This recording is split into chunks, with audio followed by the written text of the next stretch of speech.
Information ছিল বিভিন্ন যাত্রাবাড়ি, কালীখোলা, বিভিন্ন জায়গাতে রাবার বাগান, বিভিন্ন বাড়িতে এনডিপিএস আর্টিকেল স্টোর আছে।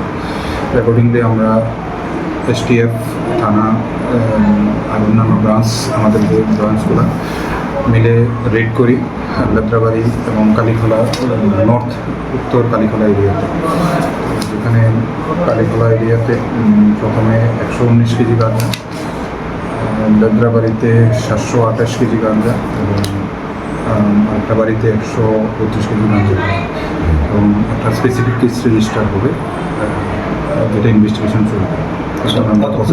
অভিযান চলছিল আজকে সকাল 10টা থেকে আমাদের এই অভিযান চলছে, বিকাল 4টা পর্যন্ত। আমাদের থানার বাকি মোটামুটি 50 জনের মতন চলছে। আমাদের কি বার্তা থাকবে স্যার? প্রত্যেকের জীবনের স্বপ্ন থাকে পড়াশোনা শেষ করে কর্মজীবনে প্রতিষ্ঠা পাবার।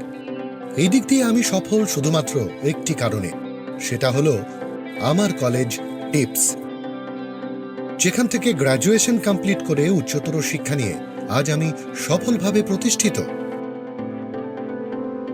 টিপসে পড়াশোনা ছাড়াও নিজেদের কেরিয়ারে কিভাবে অনেক বেশি মাত্রায় সুযোগ পাওয়া যায় তার সবকিছুই হাতে কলমে শেখানো হয়।